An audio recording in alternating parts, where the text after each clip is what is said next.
Le titre du message de ce matin, c'est « Le baptême et la tentation de Jésus ». Parce que les deux passages sont comme liés ensemble. Ils sont comme très proches l'un de l'autre. On voit Jésus qui vient se faire baptiser et tout de suite après, il est amené au désert pour la tentation. Donc, il y a un lien entre les deux. Et c'est ça qu'on veut regarder ce matin.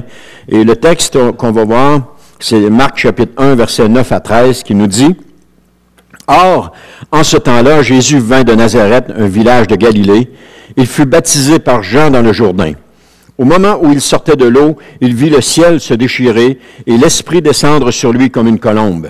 Une voix retentit alors du ciel, « Tu es mon Fils bien-aimé, tu fais toute ma joie. » Aussitôt, verset 12, aussitôt, l'Esprit poussa Jésus dans le désert. Il y resta 40 jours et il fut tenté par Satan. Il était avec les bêtes sauvages et les anges le servaient.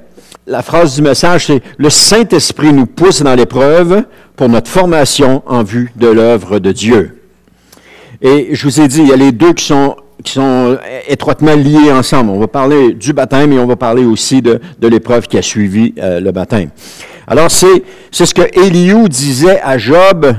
Il lui disait que Dieu corrige l'homme par la souffrance. On voit ça dans Job 33, 19, c'est pas à l'écran. Il corrige l'homme par la souffrance. Et puis l'auteur du livre aux Hébreux disait, à propos de Jésus, qu'il a appris l'obéissance par tout ce qu'il a souffert. Jésus qui est notre exemple. Donc, ce matin, je vous parle du baptême de Jésus qui fut le déclencheur de l'Esprit dans sa vie. Le baptême de Jésus a été le déclencheur de l'Esprit dans sa vie. Et vous allez voir pourquoi. Rick Warren a dit, « Le test ultime de la foi n'est pas la force avec laquelle vous louez Dieu dans les moments heureux, mais la profondeur avec laquelle vous lui faites confiance dans les moments sombres. » Des fois, on est enclin à être super joyeux quand on est dans la louange, et puis tout va bien, on est super joyeux. Mais quand tout va mal, c'est une autre histoire. Lors du baptême du roi Angus par Saint Patrick est une légende irlandaise qui raconte la conversion du roi Angus. Il se serait converti au christianisme grâce à l'influence d'un homme qu'on appelait Saint Patrick. Et selon la légende, Angus était un roi païen qui régnait sur une partie de l'Irlande au début du 5e siècle. Saint Patrick, un missionnaire chrétien, vint en Irlande pour répandre la foi chrétienne. Alors, il se rendit à la cour d'Angus, pour tenter de le convertir au christianisme. Donc, lors d'une rencontre avec Angus et Saint Patrick, celui-ci parlait de la foi chrétienne puis des enseignements de Jésus. Alors, impressionné par les paroles, le roi dit à Saint Patrick qu'il était touché par la grâce, et lui a demandé qu'il voulait se convertir au christianisme. Alors, Saint Patrick le baptisa, et il a baptisé Angus, le plongeant dans les eaux sacrées du baptême. L'histoire raconte que lors du baptême du roi, Saint Patrick s'est appuyé sur son bâton pointu, qui était sur le pied du roi, puis il lui a transpercé le pied. Et après l'avoir baptisé, il s'est aperçu qu'il y avait beaucoup de sang par terre. Et là, il s'est tout excusé au roi d'avoir fait une chose de même. C'était un accident. Il comprenait pas pourquoi. Le roi, il dit, il n'y a pas de problème. Mais il dit, pourquoi vous n'avez pas crié? Le roi, il dit, je pensais que ça faisait partie du rituel. Je pensais que ça faisait partie du rituel. Ce que nous croyons être normal ne nous atteindra pas le moins du monde. Comme se faire transpercer le pied avec un bâton pointu, il pensait que c'était normal, ça ne l'a pas atteint. Même si c'est affreusement douloureux. Parce que notre attitude démontre toujours notre véritable caractère. Alors, pour notre bien, il sera toujours plus sage de contribuer avec Dieu à notre formation plutôt que de tenter d'y résister. Même si on a l'impression parfois que Dieu nous transperce et que ça fait mal, mais qu'on contribue avec lui parce qu'on sait que c'est pour notre bien. On sait que c'est pour ça va nous faire grandir. Souvent, les chrétiens vont reculer dans ces moments-là. Ils vont abandonner dans ces moments-là. Ils vont se retirer dans ces moments-là. Ils vont abandonner le Seigneur, ils vont abandonner l'Église dans ces moments-là. Alors que c'est dans ces moments-là qu'ils devraient persévérer. Parce que lorsqu'ils persévèrent, Dieu les change, Dieu les transforme et les façonne. Si un arbre qu'on est en train d'émonder criait de douleur, on se rendrait compte que ça ne fait pas plaisir de se faire couper les branches. Mais malheureusement, il n'y a pas de sensibilité dans les branches comme nous, on en a. Mais on sait que quand on l'émonde, c'est pour son bien. J'avais un pommier, par exemple. Si vous coupez certaines branches, il va y avoir des repousses qui vont venir et qui vont produire des pommes. Pas la même année qu'ils repoussent, mais l'année d'après, ils vont produire des pommes. Et après ça, on l'émonde encore ailleurs, il y a encore des repousses qui vont produire des pommes. Alors, plus on l'émonde, plus qu'ils portent du fruit. Et c'est la même chose avec nous. Plus que Dieu nous émonde, plus qu'on va porter du fruit. Plus il va enlever des scories dans notre vie, plus qu'on va être purifié, plus qu'on va être agréable devant lui. C'est pas le moment d'abandonner quand le Seigneur est en train de nous transformer, qu'il est en train de nous former. C'est le moment de résister, c'est le moment de persévérer. Mais on est humain et c'est normal de vouloir se sortir de là, de vouloir s'éloigner de cela. Mais ceux qui persévèrent vont goûter la bénédiction de Dieu. Ceux qui persévèrent vont recevoir de Dieu et leur caractère va être changé. Ça fait toujours mal de changer un caractère. Et des fois, j'ai dit au Seigneur, Seigneur, il y avait juste toi qui pouvais faire ça. Parce que j'aurais jamais laissé personne faire ça en moi. Mais Dieu pouvait le faire. Parce qu'il savait comment le faire. Il y avait la bonne façon de me prendre. Il y avait la bonne façon de m'approcher. Il y avait la bonne façon de le faire en moi. Et parce qu'il y avait la bonne façon, j'étais favorable à ce que Dieu travaille en moi. Mais je me souviens des moments où est-ce que Dieu travaillait semaine après semaine après semaine. Et à toutes les fois, je voyageais en autobus pour aller travailler, soit que Anne avait besoin de l'auto, ou bien on n'avait pas d'auto à cette époque-là. Et le matin, je m'en allais dans le milieu de la semaine. Je disais, c'est fini, Seigneur, j'abandonne, je suis plus capable, on arrête cela, puis ça arrête. Et la journée passait, le mercredi, c'était toujours ma journée la plus difficile, ça passait, et là, tout à coup, ça commençait à remonter, et là, je reprenais confiance en Dieu, je reprenais, puis je disais, non, Seigneur, j'abandonnerai pas. Faut pas oublier que le Seigneur m'avait donné un passage qui disait, comment tu vas faire pour oublier tout ce que j'ai fait pour toi? Et à toutes les fois que je disais que je voulais abandonner, le Seigneur me le répétait, comment tu vas faire pour oublier tout ce que j'ai fait pour toi? Et je persévérais, je continuais, mais semaine après semaine après semaine, ça revenait.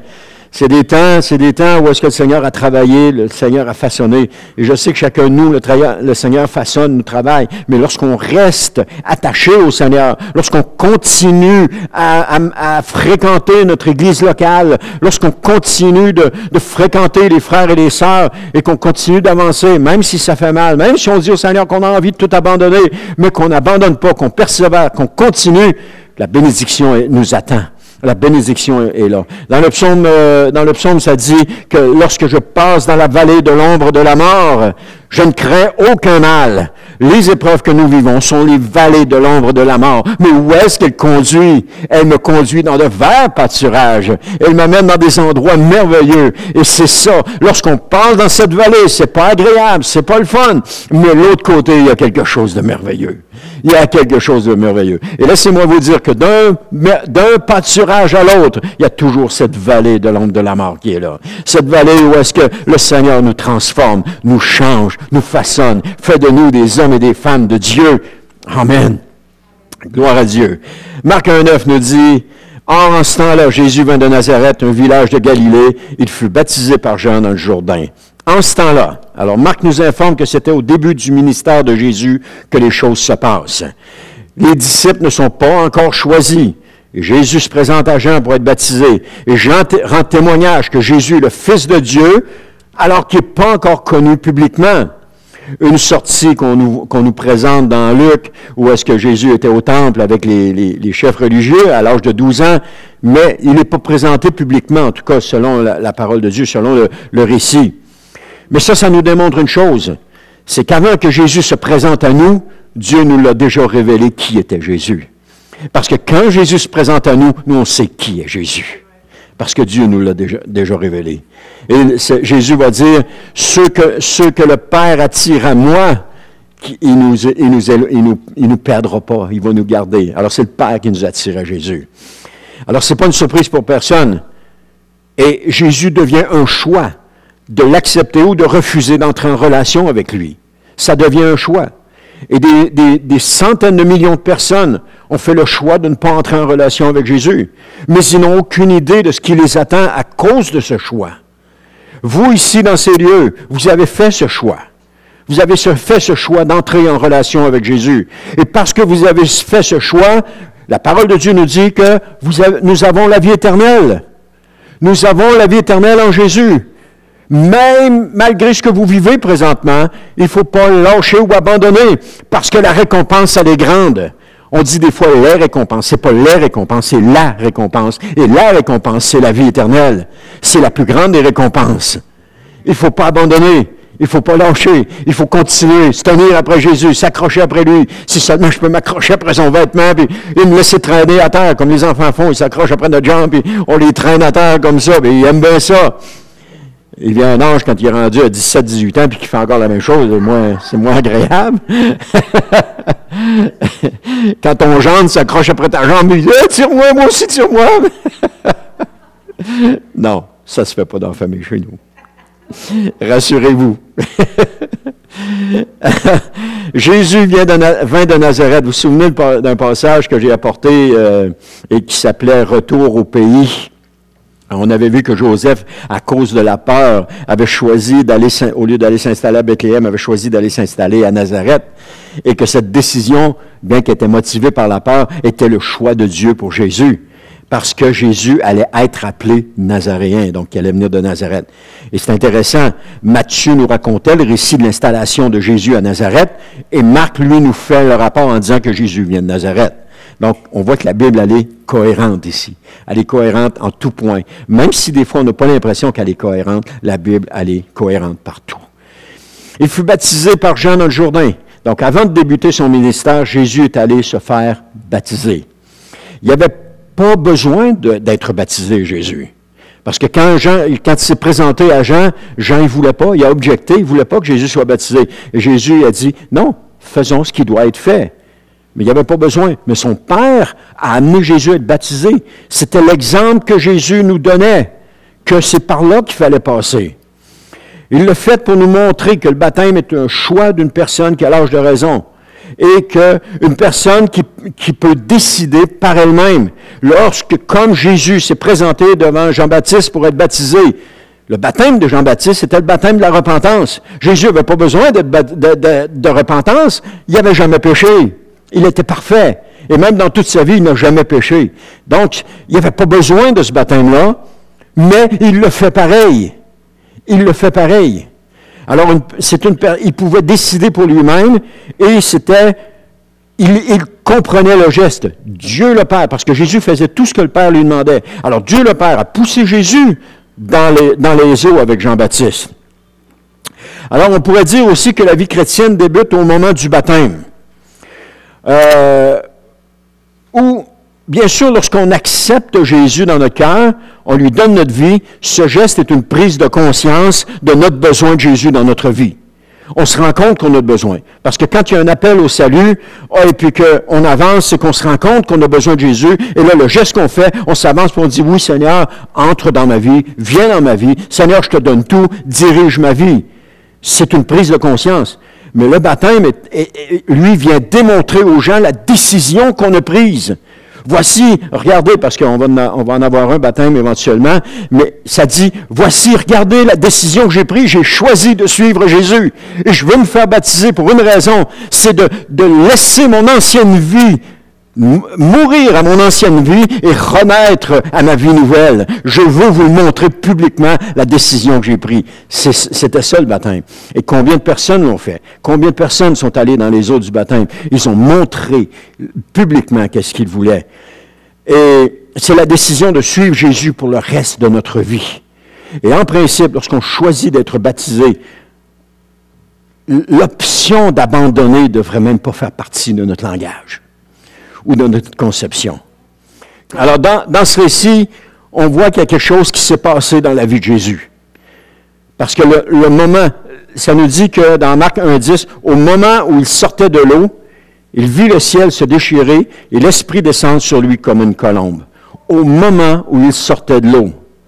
Imaginons Jésus qui s'objecte avec le Père, qui dit, non, non, non, je ne veux pas aller là, je n'ai pas besoin de ça, tu sais, je n'ai jamais péché, tu me connais, et puis là, il objecte avec le Père, puis là, le Père finit, ben, coudonc, vas-y pas, c'est que tu veux que je te dise.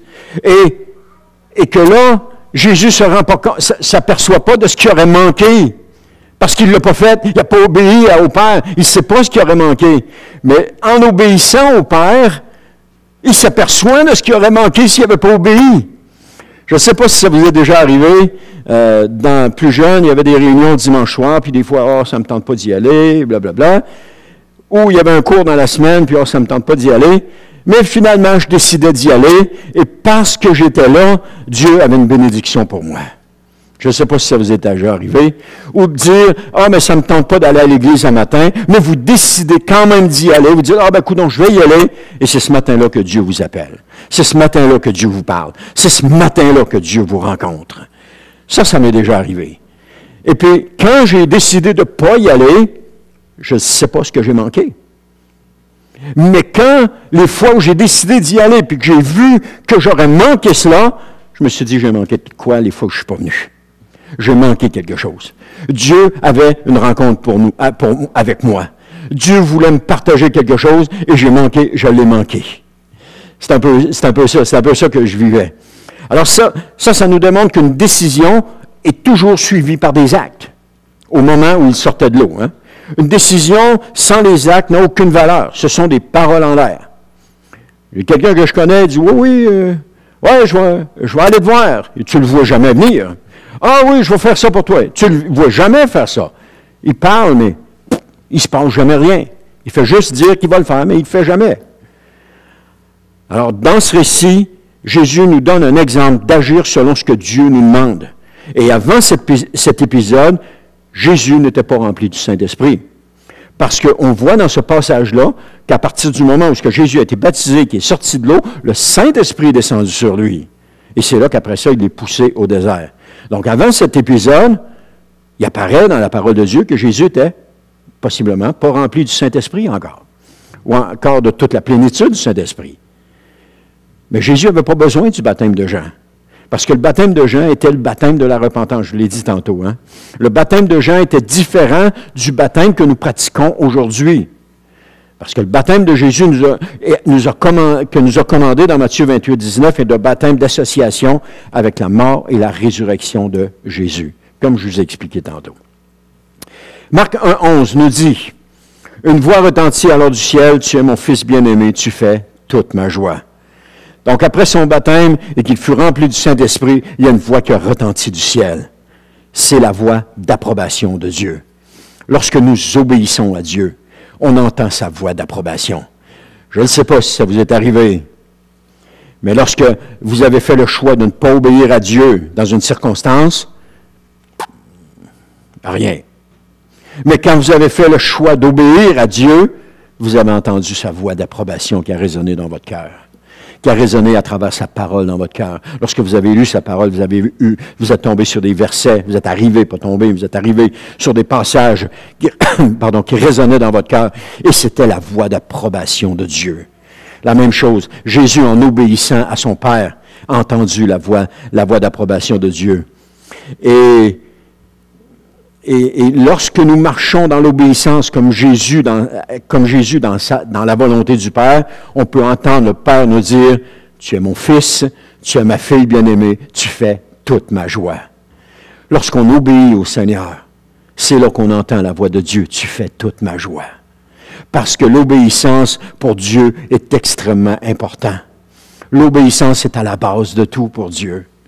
Notre obéissance est à la base de tout. Notre obéissance amène l'approbation de Dieu sur nous. Lorsqu'on fait quelque chose, puis que c'est contraire à ce que le Seigneur nous a demandé, il n'y a pas d'approbation. Il n'y a rien qui se passe dans notre vie. Il y a un sentiment il y a juste un mauvais sentiment. T'es pas bien là-dedans. Tu sais que tu n'as pas obéi. Tu sais que tu n'as pas fait ce que le Seigneur t'a demandé. Tu n'es pas bien là-dedans. Mais lorsque tu fais ce que le Seigneur te demande, il y a la voix d'approbation de Dieu qui résonne dans notre cœur. Parce que ce qu'on voit, c'est que Jésus marchait en pleine obéissance et Dieu lui a donné cette marque d'approbation. Une personne qui marche dans la pleine obéissance à la voix de Dieu recevra toujours l'approbation de celui-ci. Toujours. 1 Samuel 15, 22, vous le connaissez ce passage qui dit, Samuel lui dit alors, c'est Samuel qui parle à Saül parce que Saül venait de commettre un acte de désobéissance énorme. Il dit, les holocaustes et les sacrifices font-ils autant plaisir à l'Éternel que l'obéissance à ses ordres? Non, car l'obéissance est préférable au sacrifice et la soumission vaut mieux que la graisse des béliers. La chose la plus difficile pour un être humain vivant au 21e siècle, c'est la soumission. Se soumettre. Accepter de se soumettre. Accepter de se plier à la volonté de Dieu, comme nous disait Job. C'est la chose la plus difficile en ce 21e siècle. Je ne sais pas dans les autres siècles, je n'ai pas vécu dans les autres siècles. Mais ce n'est pas facile. Parce que souvent, Dieu demande des choses qui, pour nous semblent impossibles. Impossibles à faire, impossibles à réaliser, impossibles à rencontrer. Impossible. Mais c'est ce qu'il y a de meilleur. Parce que quand Dieu nous demande quelque chose, c'est ce qu'il y a de meilleur. Ça contribue à notre transformation, à notre changement. Jésus a marché dans une pleine obéissance à son Père. Les apôtres ont marché dans une pleine obéissance à Dieu. Paul a marché dans une pleine obéissance à Dieu. Et comme disciple, il nous a demandé de marcher dans une pleine obéissance à Dieu, comme Jésus l'a fait. Jésus est notre modèle. Il est notre modèle. Vous voulez savoir comment vous comporter dans la vie chrétienne? Regardez Jésus. Vous voulez savoir quoi dire dans des circonstances difficiles? Regardez Jésus. Vous voulez savoir quoi faire? Regardez Jésus. Il est notre modèle. Il est notre modèle. Et non seulement, il est un modèle parfait. Vous savez, les règles de 30 cm ne sont pas décidées aléatoirement de quelqu'un qui prend ça et qui dit « Oh, c'est à peu près ça, 30 cm. » On fait des règles comme ça, puis on les vend. Ou des galons de 25 pieds, un pied, 2 pieds, 3 pieds. Tiens, notre galon, il y a 25 pieds, on les vend comme ça. On se ramasserait avec des mesures qui seraient complètement différentes, des fois des petites différences, des fois des grandes différences. Mais pour ça, pour pas qu'il y ait de différence dans les mesures, il y a on appelle ça un étalon.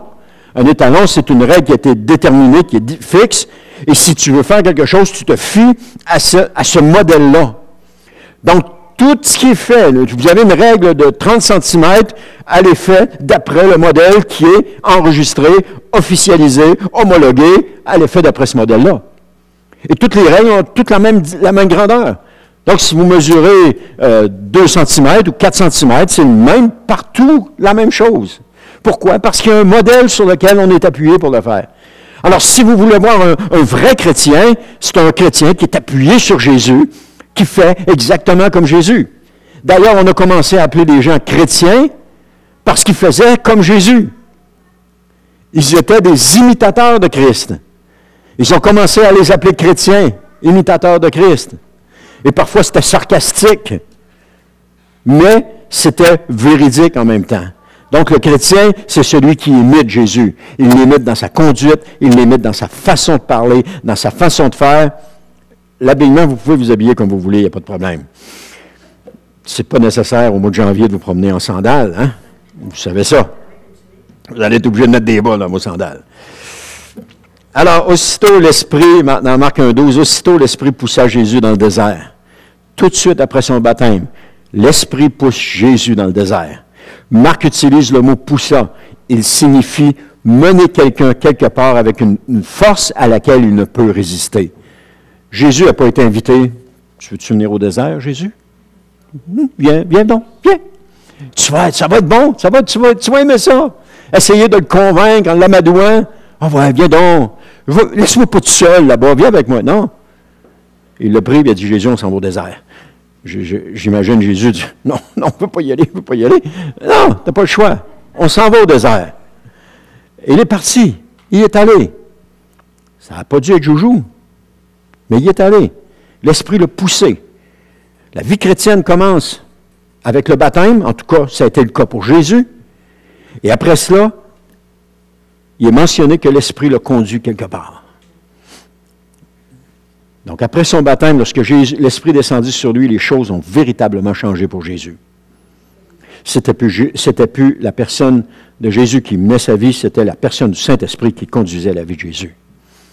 Des fois, on veut le baptême du Saint-Esprit, mais on ne s'est jamais posé la question, pourquoi est-ce qu'on le veut? Parce que lorsqu'on est baptisé du Saint-Esprit, c'est plus nous qui conduit notre vie. C'est le Saint-Esprit qui conduit notre vie. Il doit y avoir une soumission totale au Saint-Esprit. Un abandon total entre les mains de Dieu. Une acceptation de tout ce qui nous arrive. Parce que l'Esprit, lorsqu'il vient en nous, c'est pas juste un moment euphorique de joie où est-ce qu'on saute en l'air, puis « Oh, je suis baptisé du Saint-Esprit ». Non, c'est le Saint-Esprit qui nous prend puis qui nous pousse. À partir de maintenant, le Saint-Esprit nous pousse dans une direction qu'on ne veut pas aller.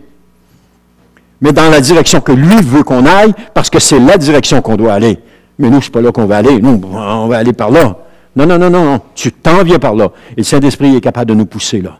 Quand on est baptisé du Saint-Esprit, le Saint-Esprit nous pousse dans une direction. Je ne sais pas si vous êtes dans des directions, vous avez été dans des directions où vous ne vouliez pas aller, mais c'est pas facile, c'est pas le fun, c'est pas encourageant, mais bon, on sent que c'est bénissant. Et c'est bénissant. Amen.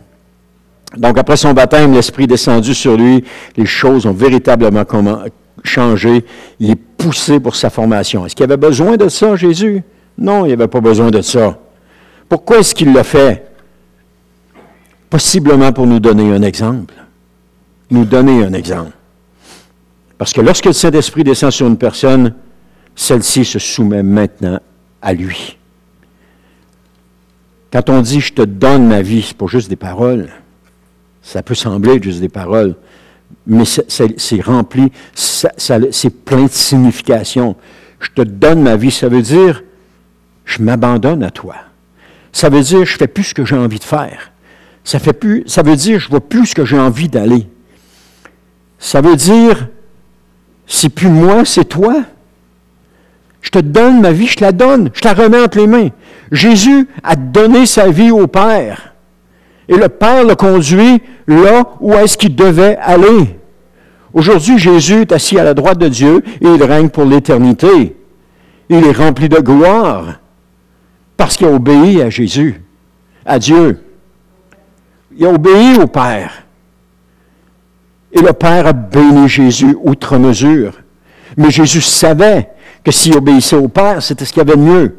Alors, je te donne ma vie, c'est pas juste des paroles. C'est un acte concret qui fait de nous une nouvelle personne. Je t'ai donné ma vie, je ne fais plus ce que j'ai envie de faire. Bien entendu, il y a un apprentissage là-dedans. Au fil du temps, il y a un apprentissage. Je l'ai dit, moi, dans les années 80, en 1982, Seigneur, je te donne ma vie. Ça n'a pas changé du jour au lendemain comme ça, clic en un clin d'œil. Ça a été toute une série de choses, les unes après les autres, où est-ce que le Seigneur a transformé, a changé, et petit à petit, il a fait que j'abandonne des portions, que je lui laisse des portions, que je lui donne. Il venait à moi, puis il disait, je veux ça, avec difficulté, parfois, je lui laissais, puis d'autres fois, je lui laissais, mais avec une corde pour être capable de le retirer quand je n'aurais besoin. Donner notre vie à Jésus, c'est plus que juste des paroles. Ça a un sens extrêmement profond, mais en même temps, ça vient graduellement. À mesure qu'on vit les choses, on les donne à Dieu, on les donne. Autrement dit, Dieu vient. L'image qu'on prenait, c'était, Dieu vient dans notre cœur, puis il arrache les racines. Des fois, la racine est profonde. Ça peut être une image, mais c'est une image de quelque chose qu'on donne, qui est ancré en nous solidement et qu'on donne à Dieu. Le Seigneur vient, puis apprend, puis là, il l'arrache. Il la sort de là complètement. On lui donne cette partie-là, elle ne nous appartient plus, elle lui appartient. Et petit à petit, Dieu le fait. Il change les choses, il enlève les choses, il les enlève. Et notre cœur devient de plus en plus à l'image de Jésus. Notre vie devient à l'image de Jésus. Notre caractère devient à l'image de Jésus. Mais ça, c'est l'histoire d'une vie. On n'en vient pas là du jour au lendemain. Ce n'est pas parce que j'ai fait une prière un jour que j'ai dit « Seigneur, je te donne ma vie » que clic, tout a été fait automatiquement. Non. Ça se fait graduellement. Et c'est ça pour tout le monde aussi. Il y a des choses qui sont plus difficiles à enlever. Ça, je peux vous le dire. Il y a des traits de caractère qui sont ancrés en nous, qui sont difficiles à enlever. Mais que si on fait confiance à Dieu, puis qu'on se laisse guider là où il nous amène, il va les enlever, ces traits de caractère-là. Pour faire de nous une personne encore plus semblable à Jésus. Je disait, l'épreuve transforme notre caractère. Alors, c'est le moyen que Dieu emploie pour nous changer, comme il le fait avec Jésus. L'apôtre Pierre disait aux croyants à qui il écrivait, dans 1 Pierre 4,12, de ne pas être surpris d'avoir été plongé dans la fournaise de l'épreuve, comme s'il nous arrivait quelque chose d'anormal. Les épreuves qu'on vit ne sont pas anormales. Elles sont le moyen de Dieu pour nous changer, nous transformer, nous faire grandir, développer notre foi. Elles ont un effet bénéfique. Il ne faut pas être surpris de ça. C'est le moment de faire confiance à Dieu. Tout de suite, en commençant sa lettre, l'apôtre Jacques nous dit de se considérer heureux lorsque nous passons par toutes sortes d'épreuves. Se considérer heureux. Tu dis, oui, mais pasteur, tu ne passes pas par l'épreuve que je passe. Non, mais tu ne passes pas par l'épreuve que je passe non plus. Mais il faut se considérer heureux. Accepter ces choses-là. Alors, quelle sorte d'épreuve est-ce que vous êtes en train de passer au travers présentement? Qu'est-ce que Dieu est en train de transformer en vous, en changer en vous? Considérez-vous comme heureux, parce que Dieu est en train de faire une œuvre de transformation en vous. C'est comme à des fils que Dieu inflige la correction. Des fils qu'ils aiment, je le paraphrase là. Mais c'est parce que Dieu nous aime qu'il inflige la correction. C'est parce que Dieu nous aime qu'il veut changer notre caractère. C'est parce qu'il nous aime qu'il fait tout ça. Alors, je termine avec ceci. Dans Marc 1,13, il dit, « Il y resta 40 jours et il fut tenté par Satan. Il était avec les bêtes sauvages et les anges le servaient. » Il est resté là 40 jours. Alors, cette épreuve pour Jésus a duré un temps comme toutes les épreuves par laquelle on va passer. C'est aussi la même chose pour l'épreuve de Job. Elle a duré un temps. Celle de Jacob chez Laban, elle a duré un temps. Mais celle de Jacob chez Laban, elle a une particularité. C'est que Jacob est arrivé là avec son baluchon et il est reparti avec des femmes, des enfants et des troupeaux. Mais elle a duré un temps. Ou encore celle de Joseph en Égypte. Joseph est arrivé comme esclave en Égypte. Il a vécu toute une période d'épreuve dans ce temps-là. Et il a fini le second dans le royaume de l'Égypte. Lui, un Hébreu. Même pas un Égyptien, un Hébreu. Dieu l'a amené second. Pourquoi? Parce qu'il s'est soumis à la volonté de Dieu. Il aurait pu pas être content, il aurait pu bougonner, il aurait pu critiquer, il aurait pu se révolter contre Dieu, mais au lieu de cela, il a accepté de faire confiance à Dieu. Faisons confiance à Dieu. Faisons-lui confiance dans notre vie. Pour tout ce qui nous arrive, faisons-lui confiance. Que ce soit au niveau de la précarité au travail, que ce soit au niveau de la maladie, que ce soit au niveau de la famille ou quoi que ce soit, faisons-lui confiance. Parce que si on lui fait confiance, on va être gagnant. On va être gagnant. Parce que ce que Dieu a pour nous en réserve, c'est pas du n'importe quoi. Ce que pour nous en réserve, c'est une bénédiction incroyable. Faisons-lui confiance. Acceptons ce qu'on est en train de vivre et faisons-lui confiance. Répétez-le quand vous êtes dans les moments difficiles. Seigneur, je te fais confiance. Je ne sais pas ce que tu es en train de faire en moi. Je ne sais pas ce que tu es en train d'enlever. Mais je sais, Seigneur, une chose. Je sais que c'est pour mon bien. Je te fais confiance. Répétez-le souvent. Répétez-le. Seigneur, je te fais confiance. Je ne sais pas ce que tu fais, mais je te fais confiance. Seigneur, je sais que ce que tu es en train de faire, c'est ce qu'il y a de meilleur. Puis ce que tu es en train de faire va contribuer à ce que je sois encore meilleur, que je sois encore plus ressemblant à Jésus. Seigneur, continue. Continue. Arrête pas. Arrête pas. Quand je suis au cœur de l'épreuve, c'est ça que je dis. Au début de ma vie chrétienne, je dis, je vais tout abandonner, je vais tout lâcher, je braillais. Aujourd'hui, quand je suis dans l'épreuve, c'est Seigneur, je te remercie que je sois là. Puis ça, c'est ce que je dis, là. Je suis vrai, là. Je ne vous compte pas des mensonges, là. Je ne dis pas ça juste pour vous bullshiter puis vous lancer n'importe quoi. Ce que je dis au Seigneur, c'est que je te remercie de m'avoir mis dans cette épreuve-là. Même dans les moments plus durs, je te remercie, Seigneur.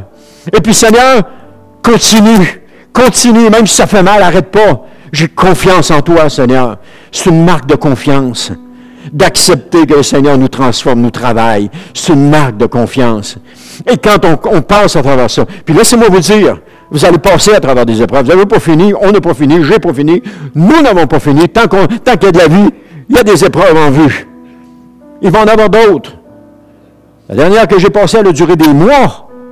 Des mois. Et le jour où j'en suis sorti, je le sais, je m'en suis rendu compte quand j'en suis sorti.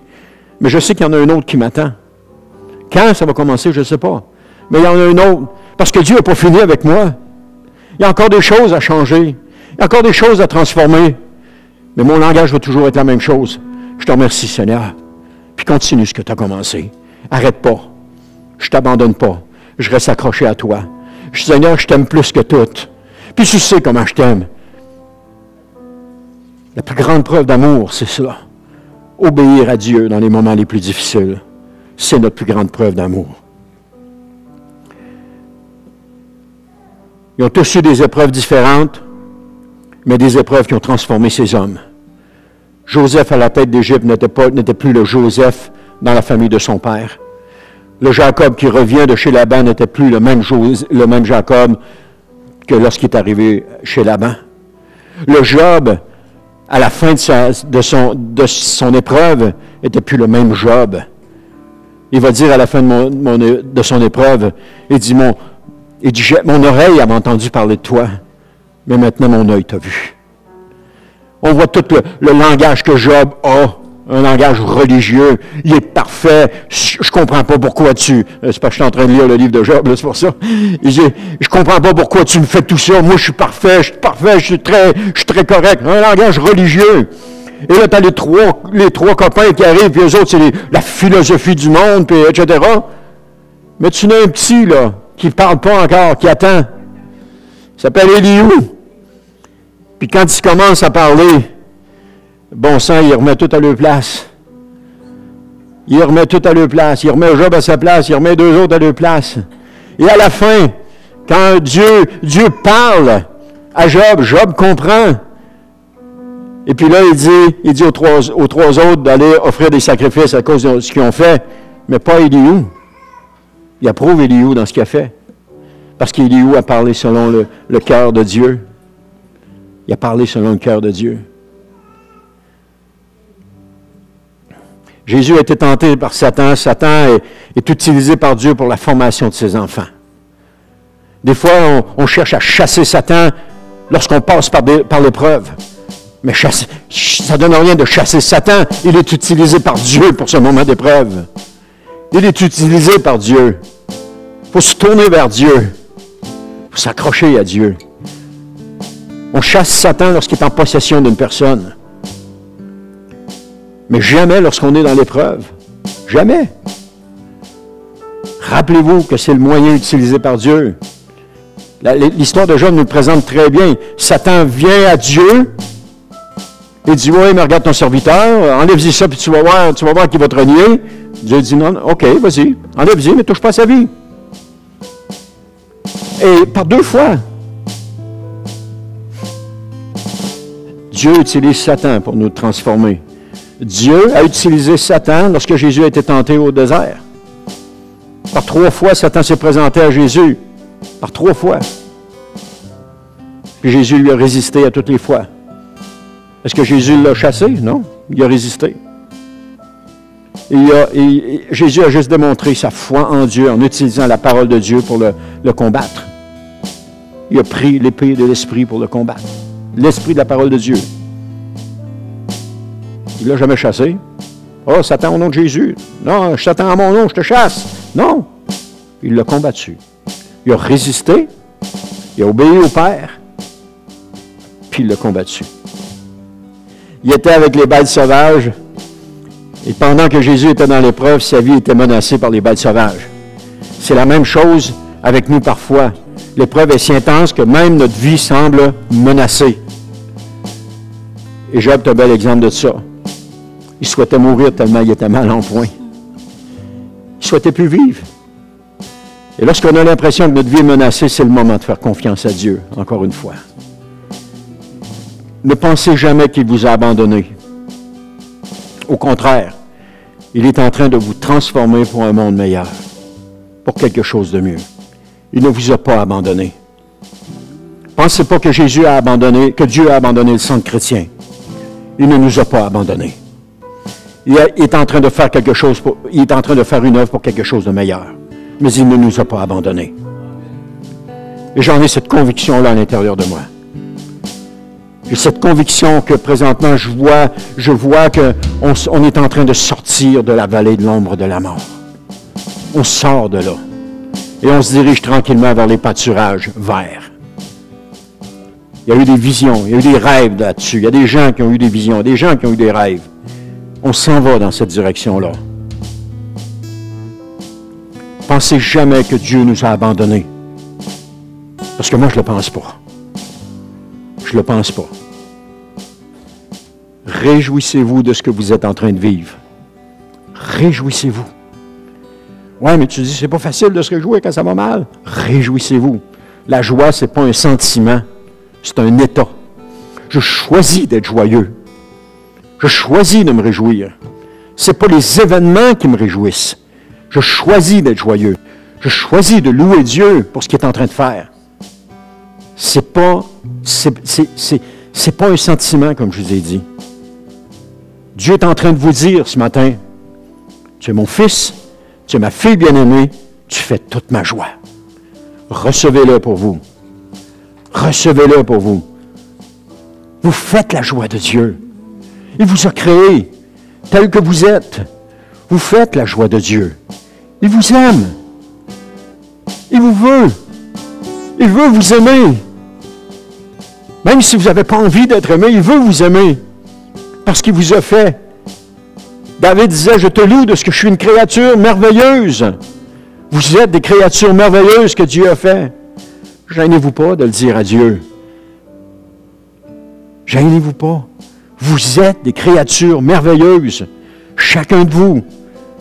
Si Dieu, dans le film hier, dans l'épisode hier, si Dieu vous a choisi, ça c'était le point que j'avais remarqué, si Dieu vous a choisi, c'est parce que vous êtes différent.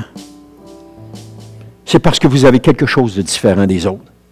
Vous avez quelque chose qui l'a attiré en vous. Vous avez quelque chose qu'il a remarqué chez vous. C'est pour ça qu'il vous a choisi. Vous êtes spécial. Effectivement, quand on vous regarde, vous êtes spécial. On est tous spécial. On a tous quelque chose de spécial. On est tous différents. Mais Dieu a remarqué quelque chose en vous. Il a remarqué quelque chose en vous. Croyez pas que vous êtes ici par hasard. Croyez pas que Dieu est pas en train de faire quelque chose. Dieu est en train de vous aimer. Il est en train de vous serrer dans ses bras et de vous dire, regarde comment je t'aime. Regarde comment je t'aime et je veux qu'on passe du temps ensemble. Parce que Roberto amène des prophéties. Il n'arrête jamais de nous dire que la prophétie que Roberto apporte régulièrement, c'est toujours « Venez à moi, venez dans ma présence, venez à mes côtés. » Encore ce matin, c'était encore ça. Dieu nous appelle, c'est le message de l'Esprit de Dieu de venir à lui, de venir dans sa présence. Venons dans sa présence. Il nous aime. Il nous aime. En conclusion, l'épreuve, on ne la choisit pas. Elle nous tombe dessus sans avertissement. Nous y sommes poussés dans celle-ci par le Saint-Esprit. Elle ne nous tombe pas dessus, mais on est poussés dans celle-là par le Saint-Esprit. Et on n'est pas seul. Les anges sont là pour nous servir. C'est ça que ça dit, hein? Ça dit dans les anges le servaient, qu'on voyait dans le passage tantôt, les anges le servaient. Les anges sont avec nous pour nous servir. Alors pourquoi se décourager? Pourquoi chercher des échappatoires? Acceptons-la, vivons-la avec l'attitude qui honore Dieu. Une attitude qui nous dit, Seigneur, merci pour ce que tu es en train de faire. Merci pour ce que tu es en train de faire. Et quand vous allez développer cette attitude-là, vous allez avoir une approche qui est complètement différente aux épreuves que le Saint-Esprit dans lesquelles il va vous pousser. Ça va devenir, ça ne sera plus quelque chose de redoutable, qu'on a peur, mais ça va devenir un moment de joie où est-ce qu'on sait que Dieu est en train de nous transformer. Tu dis, ça peut-tu arriver là, un jour, d'être joyeux, de passer dans l'épreuve? Oui. Oui. D'en arriver là. Ça arrive. Ça va en arriver là. Parce qu'on sait que Dieu est en train de faire quelque chose en nous. Et ça nous démontre une autre chose. C'est bon sang qui nous aime. Parce que s'il ne nous aimait pas, il nous aurait laissé de côté. Il ne se serait pas occupé de nous autres. Mais il faut qu'il nous aime. Il faut qu'il nous aime, puis pas à peu près. Parce qu'on est des mal-aimés. Mais il nous aime. Puis il est prêt à tout. Il est prêt à tout. Sachez que vous êtes aimés de Dieu. Sachez que vous êtes aimés de Dieu. Oubliez-le pas. Toute cette semaine, oubliez-le pas. Et que ce que vous êtes en train de passer, c'est pour quelque chose de meilleur. Oubliez-le pas non plus. Et continuez d'avancer. Réjouissez-vous dans le Seigneur.